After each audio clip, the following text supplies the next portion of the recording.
I like. Ooh, no, that blue is nice. That blue is nice. That's a good. You feeling that? Oh, No, that's good. That's a good one. Yeah. Hey, we'll match you. There you go. I like that.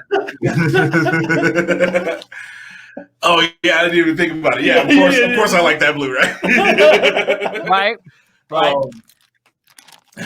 Let me make sure the Ethernet is hooked up real quick. Yeah, we're live. I mean, all right. This is so much fun. Here it is, Three Geeks interview with Dalla, who just left. Oh no, I got it. It was a good interview. It was a good interview. You know? So good, I had to leave. You know. All right, now before I get too far into it, is it Villa or Via? Villa. Okay, I people call me a lot of things though. Dalla Villa, Dia Via, Dollar Bills, ADV, whatever. I mean, I say Dollar Bills. Yeah, Dollar Bills.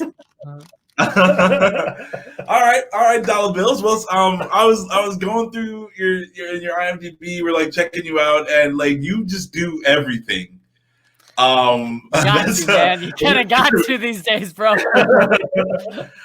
So yeah, like what? I mean, working in every little part of it. What's your favorite thing to do? Like, do you prefer, acting? Do you like getting something started? Do you like being on the business end of it? Do you like, doing the music? Like, what is your favorite part of the whole thing? Because obviously it's a bunch of pieces that make like movies and shorts and all this stuff coming together. But what do you like doing the most? Favorite thing is acting, hands down. Yeah. There's no much more fun than creating a character and bringing that to set and collaborating with the director and. Yeah. Sweet. That's exciting. I see you're in some Broadway stuff. You've done different casting stuff. Like what part of that is that sounds super interesting to me. What part of Broadway and things like that really intrigue you? Like what's that like? I wish I could say I've been on Broadway. I've done a couple off Broadway stuff, but what really interests me about what interests me about stage stuff is that the craft lives moment to moment there. On film, you can go for a take, you have a bad take and say, hey, can I do that again? And then they cut and edit and that looks really good. But on stage, you better have it every single moment or the audience will be able to figure out that you're not doing very well. And if you're having a bad show, especially, you have to find a way to save it, man. I've had my share of bad shows, where it's like, oh, we got to save this show,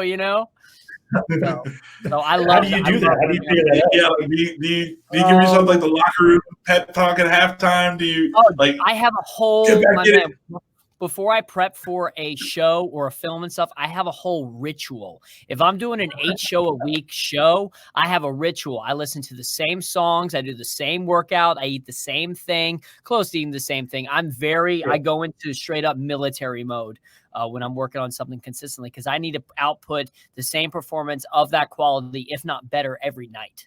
So I really do give 150%. That's awesome. That's great. I never thought about it. It's like, hey, what are you doing? Like get it together. Bro. I had this show. One of my first shows I was in Chicago. This is when it was my first show into acting, my introduction into acting. Really, I shined on Craigslist. I got with this with this crappy show, and I was playing a 40-year-old restaurateur. And I look young now, but when I was 18, I looked even younger. You know what I mean? So I'm playing this whole thing with a fake Italian accent, and I'm just making it as I go along, man. I am faking it until I make it. Sometimes we've got 10 people in the audience. One of our girls is drunk over here. She was going to pick up someone's line. She goes to say her line. She drops. There's 10 seconds of silence, which feels like an eternity. You're looking for the exit sign. You're like, oh, man, what do we do? We went from act 1 to act 3 to act 2 to act 3. It was a mess, dude. But, you learn to roll with it. And I've had situations where live theater, I did a thing called, I'm really skilled in immersive theater, which if you can think of it, it's like Sleep No More in New York City. It's like dance theater where you don't speak, but it's all through movement, storytelling, and the audience is like right up in your face. So I'm really skilled at that. So the medium acting style is kind of more like film. So you're right there and intimate, but I've had situations where stuff does not go well. The mechanics of the show don't work out, and you just have to improvise. And I'm a really strong improviser of just rolling with the punches and making it happen. Do you have a favorite memory of when that happened, or when you improvised out of something? Do you have a favorite? I mean, definitely probably the Family Shoe Player show in Chicago. That I just started like singing one time and just started making stuff up. But in the seeing you, those productions are pretty high quality level, and there's a lot riding on the line. There's some pretty big investors, and if you screw up, they come right to and they're like, so can we make sure that doesn't happen tomorrow? And like, you're like, yeah, absolutely, absolutely. Because, you've got 10 other actors that would love to take your job. So yeah.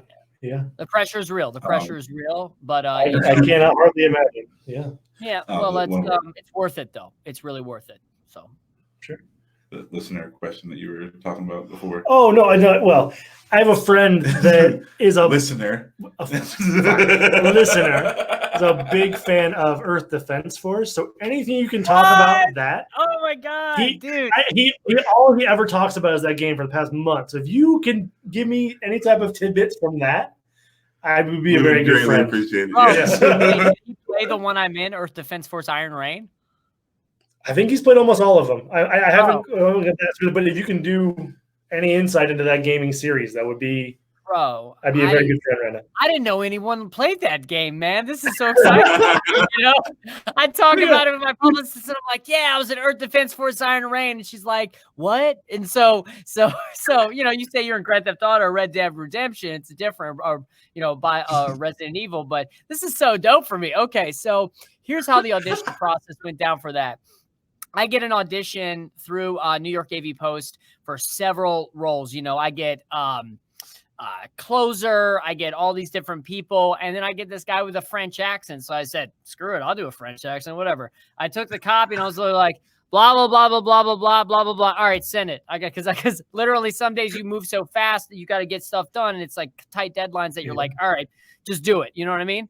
That led to a booking. And I was like, of all the French people that speak in New York City, of all the French actors, they picked me to play a French guy. And it's hilarious. It's just hysterical to me. So kind of like that time I did a hand modeling job in Philly. And of all the hand model actors in Philadelphia, they get some guy in New York to be bussed over there for a hand to show his hands. You know what I mean? That's amazing. Did you quote Zoolander at all? Incredible. It's incredible. Hand model, Derek. No, I did. But, so I did this thing, and I went over there, and all you do is you just spit the lines. You spit the lines, and they show you the scene, and then you spit the lines, and then they have it, and they grab it, and you're good to go. Kind of thing. That's for that kind of voice acting. I do want to do motion capture. I was up for a pretty big motion capture job, which did not go my way, but I was really, I was up for like Far Cry 5 or some motion capture. But that would be sweet. No, I will do a motion capture job. I know people who've done motion capture jobs, and I love video games. I'm a big fan of God of War. That's my favorite video game. So nice. Did you play the last one on PS4? It was just God of War, right? Yeah. Yeah. With the kid, boy. Incredible, boy. So what all goes into the motion capture stuff? Because I know I've seen the little suits and stuff, but do you know anything additional? Because that's interesting. My friend did Resident Evil. He did the motion capture work. I literally, you audition like it's a theater piece for the audition process, because I haven't booked a motion capture yet. But for voiceover, you're doing a voiceover in a video game. They just need you to have your voice. It's like regular voice acting. You step up to the mic, you have a coach in your ear, and then you just spit the lines. But for motion capture, it's like stage. Think of motion capture acting, video game acting, like stage. And it's a much bigger, video games are a little heightened, are much more heightened actually. So the acting style is much more heightened than regular film. Gotcha. So that's interesting too. Like, the stage actors will have a bit of an edge on that one. 100%. For the different medium. That's really interesting. It all comes back around. I guess it also dictates on the script, and also I don't want to, put everything into a box, but it also dictates upon the genre that you're working in. If you're working with a game that is very realistic, then it can be very filmed, or if you're working with something that's super heightened, then that'll be more heightened in the acting choices. Just like in film, if you're working in horror, I find that genre films, you tend to be able to make larger choices because the situations are more fantastical. And also depends on the director that you're working with. It really, it's that specific. So I can't lump certain acting styles, just make it general. It's all about who you're working with and what you're working on. And that dictates the acting style. how soon do you find that out? Is it like the first day you kind of get on set and like, okay, how are we going to figure this out? Is it a phone call 2 months ago prior to trial and error? Yeah. Through trial and error, Right. you know, through falling on your face and then being like, oh, okay, that doesn't work. But the director, luckily, the directors I've worked with have been very expressive about what they're going for. And I'm very opinionated when it comes to when I get a role and I say, you know, I see this guy is this thing, he does this and this. And then I just build a conversation with the director and then we find something that works best for both of us. Gotcha. Yeah, I'm always interested with voice acting when it's like, you know, how much do you get beforehand? You know, it's like you said, it's like the guy had a French accent, so it's like, okay, I'll do a French accent. But like, you know, it's like, okay, I'm reading the lines. One of them says something, you know, to do with like grabbing a dagger. So I'm thinking this guy is some sort of thief. So you know, like is that how it works? Or like, yeah, you know, do you get like a little copy on the guy, like, you know, or you know? Oh yeah. No, I knew this guy was the youngest of the blast force for the EDF team. His name is Philip. So I knew that he was kind of the guy who kind of got picked on. He was the younger newcomer kind of rookie thing. So I added that element into the voice whenever I did when I did the work. Yeah. So you get a full-on character description and stuff, and then you can expound upon that to bring those words to life in your own words. That's so awesome. I'm a huge fan of cartoons. Oh, you have a huge fan of what? Cartoons. So like I voice acting is very like is awesome to me. Like I just think it's so interesting. Like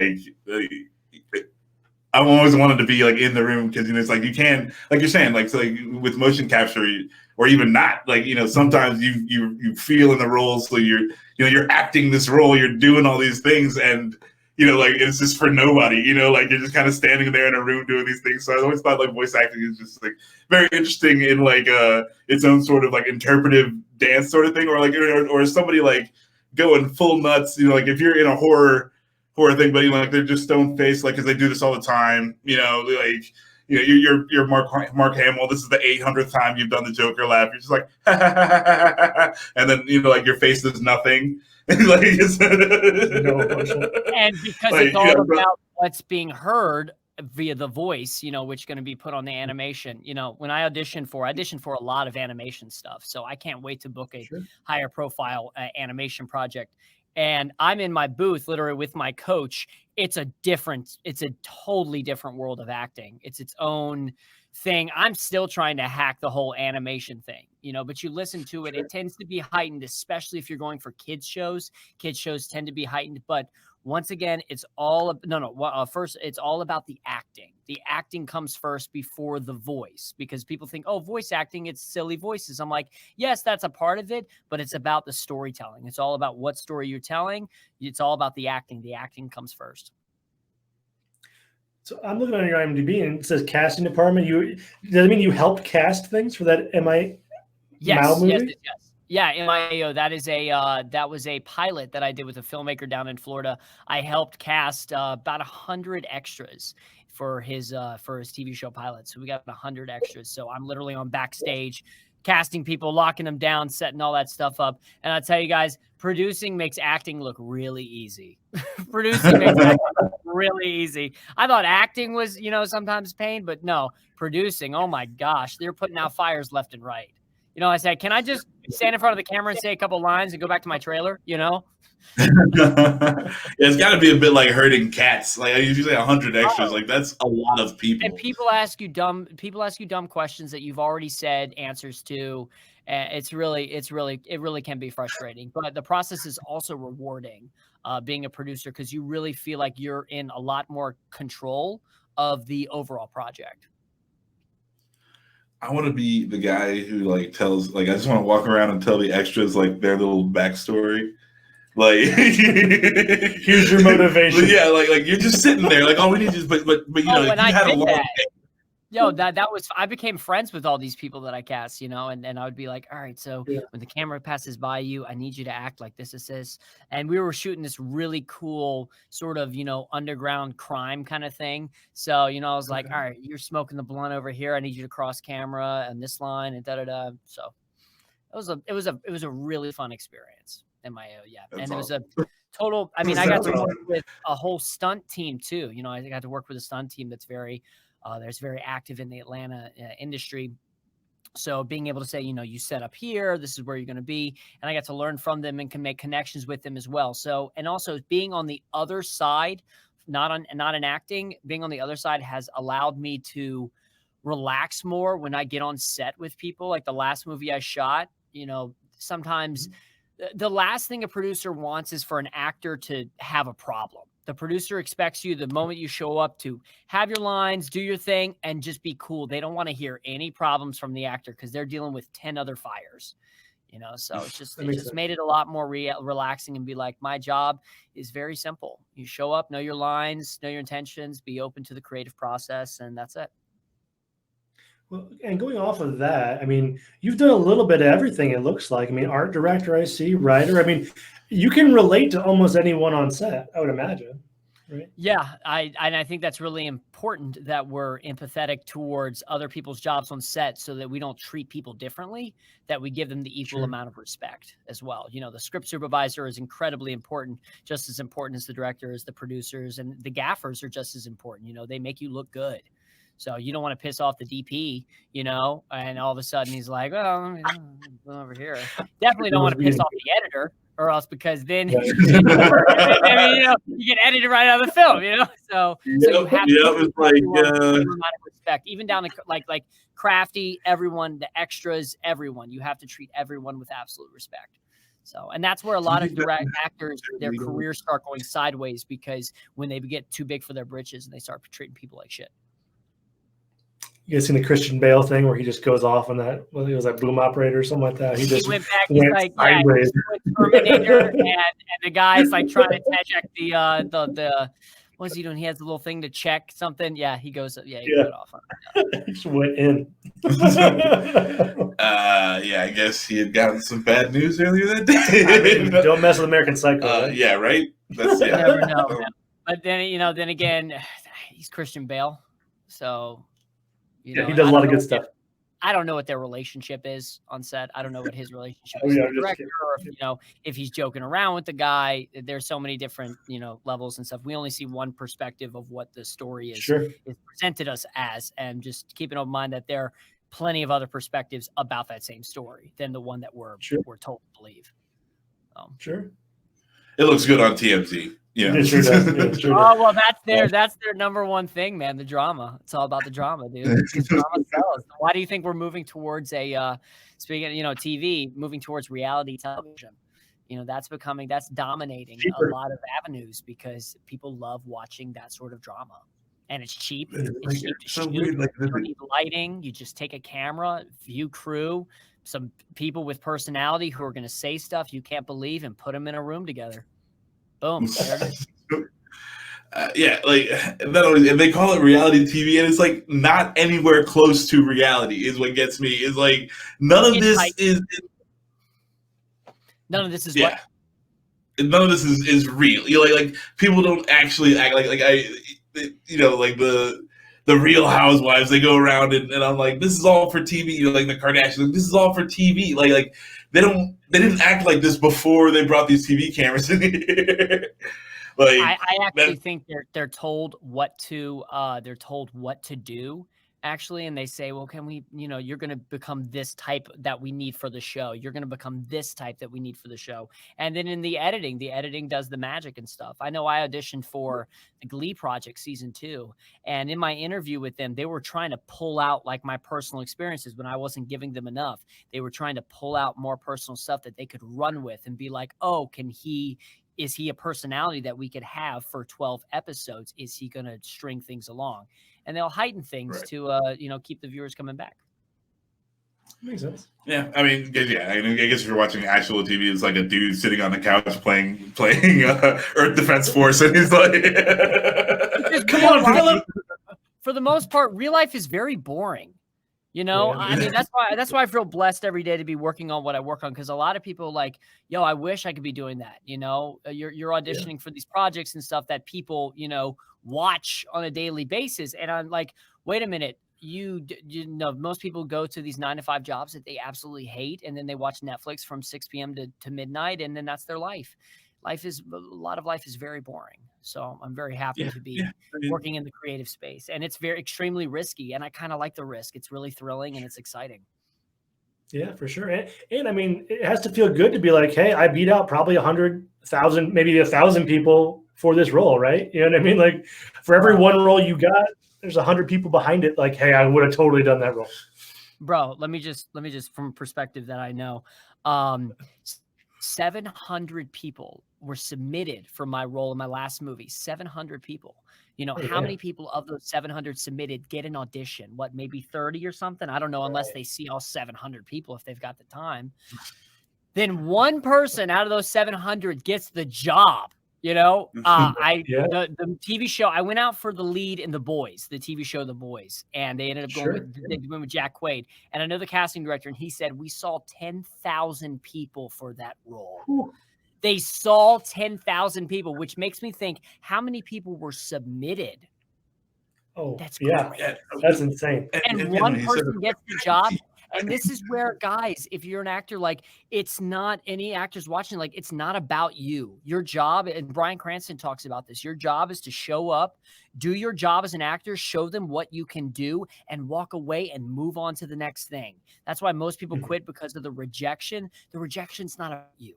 Unless you are ill prepared for an audition, if you know you did your 110% best, you can walk away and say, it's not about me, because it's really not.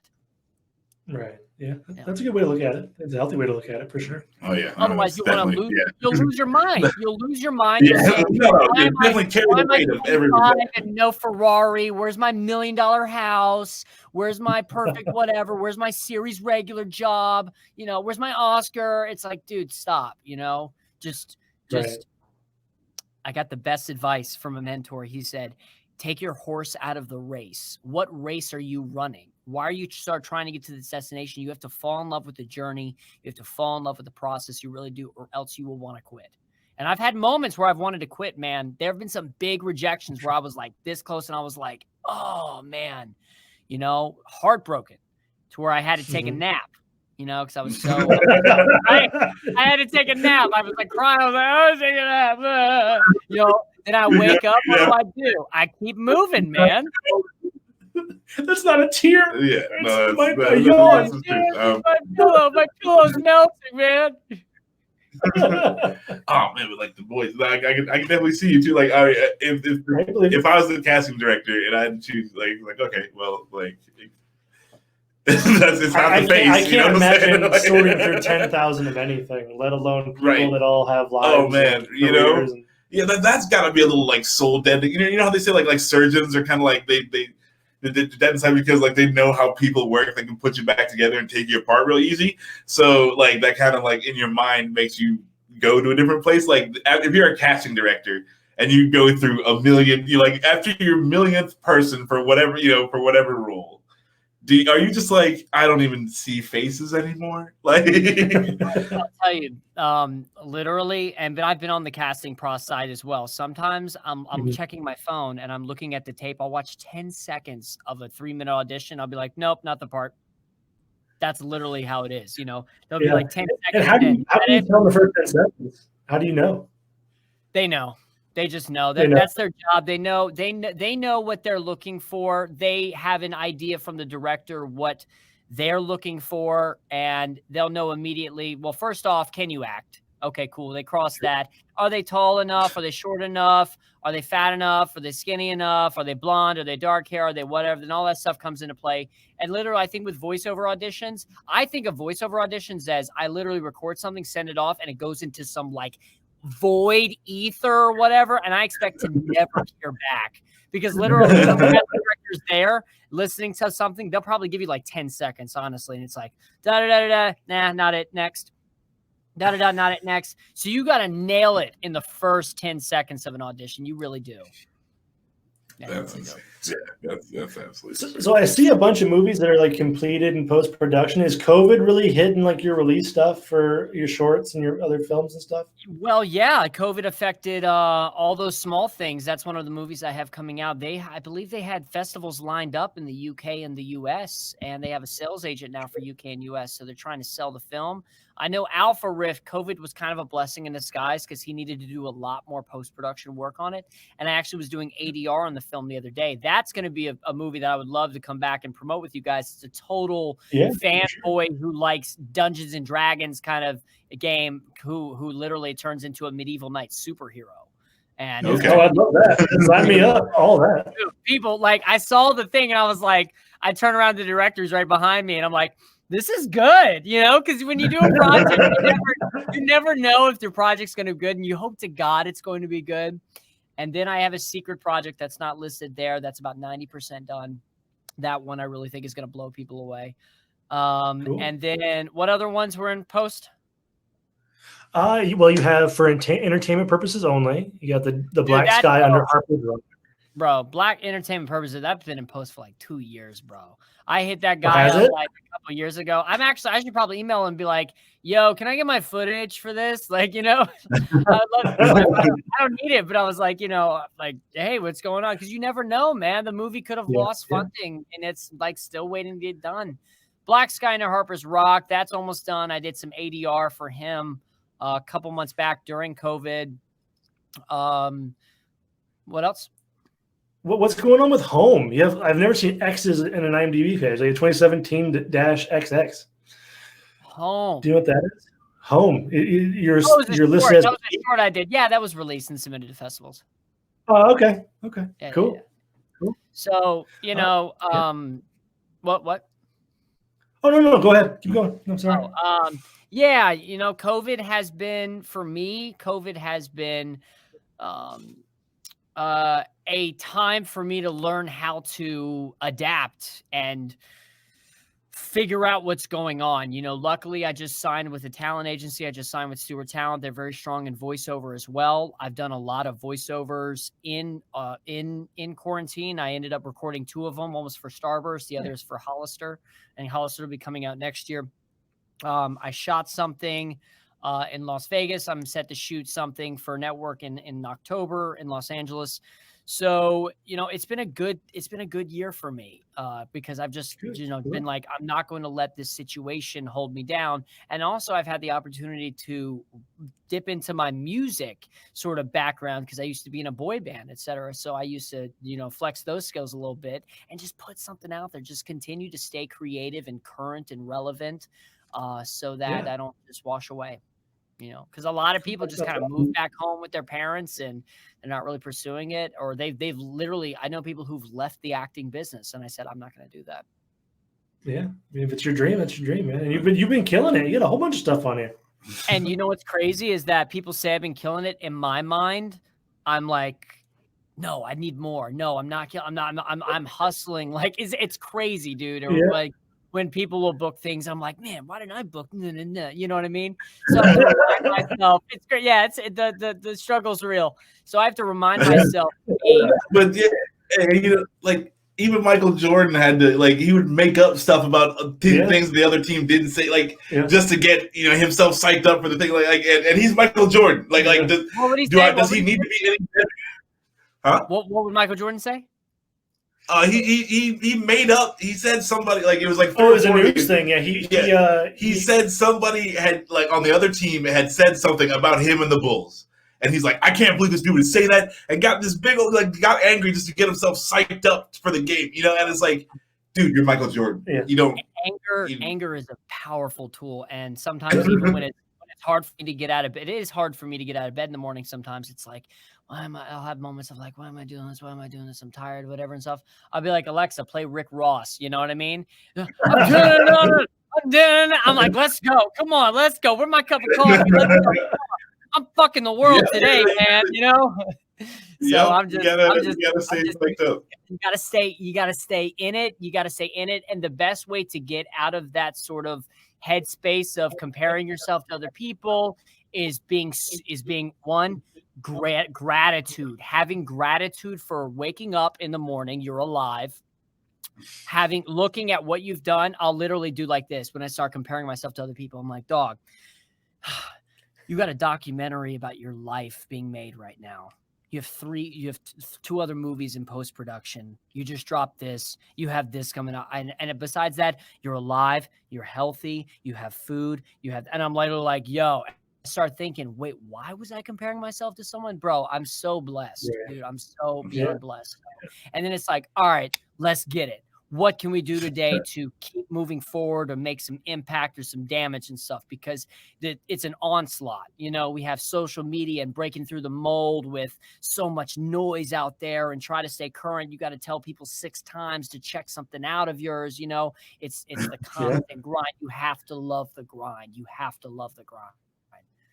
And stop thinking. Stop thinking about, oh, I want to create this thing, but people are going to say this, or people are not going to like it or whatever. No, you have to stop thinking. Just do it. Just do it. Just throw yourself into it and just do it. That's what I did with acting. That's what I did with dance. That's why I did everything I've done. A lot of people try to be discouraging and stuff. You don't need that. So. No, and it was like you said, after, like, if you put everything you could into it, after it's done, you're done with it. There's nothing more you could do. So why worry about like what other people are gonna think or whatever? Like, you just do what you can, and then after you're done, like, what more could you have done? If you treat everything like that, then like, you shouldn't have any regrets, or if you don't get picked or people don't like it or whatever, like, that's not any of your business. Like, you did your thing. 100%, because you feel accomplished, and then you can look back, and if any haters come your way, you just say, oh, did you do that? Yeah. Crickets. Did you do that? Did you go for that? Did you whatever? Listen, and I see this in my family too, man. My family is so full of artists, and I'm the only one that's pursuing it. And there are people within my family who never pursued the dream. My mom, she literally, I don't want to get too sappy, but my mom sleeps all day. She's in pain a lot. She takes drugs to get out of pain and stuff. And I wish she had a better life. You know what I mean? Like, I could not imagine sleeping all day and just wasting my life. Or some of my brothers is just like, my brother will hit me up and be like, oh, I can do voices. I want to be an actor. But he was held back by his own fear of trying to be perfect. And bro, you will never be perfect. You will never be perfect. You are a flawed human being, and that is okay. You are enough the way that is. So just put it out there and just do it. And if you fall flat on your face 10 times, get up 11. That's what that's what really makes a champion. That's what makes a champion. Buster Douglas. Yep. What's the story of Buster Douglas? His mom died, and she said, he's gonna knock out Mike Tyson. He literally had burnt, and this is the definition of burning all your boats. Don't have your backup. If you're going for the dream, you're going to need your energy for the dream. Burn all your boats.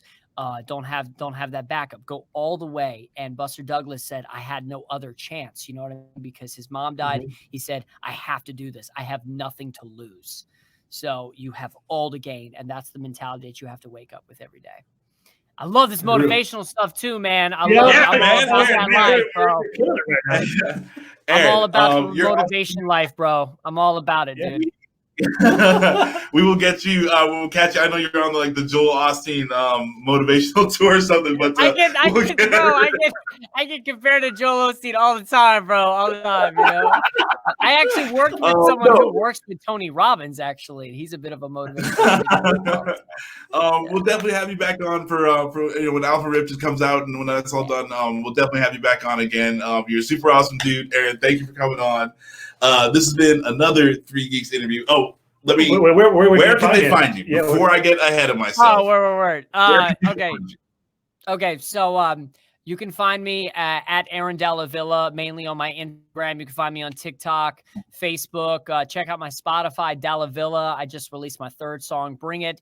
And also on the TikTok campaign over on Dalla Villa, Bring It, Dalla Villa. We have over 6.8 million views on that song. So check it out on the TikTok platform, Bring It, Dalla Villa. Go ahead, make a TikTok, shout me out so that I can share you. But everything else at Aaron Dalla Villa. Perfect. All right, awesome, Aaron. Thank you so much for being on, dude. You're just a great guy, and I love your energy. I love your motivational speech, and we love your work. Keep on doing it, man. Thank you, Justin. Appreciate Max. It was a pleasure, man. Thank you. All right, yeah. This has been another 3 Geeks interview. Justin and Max, we're out.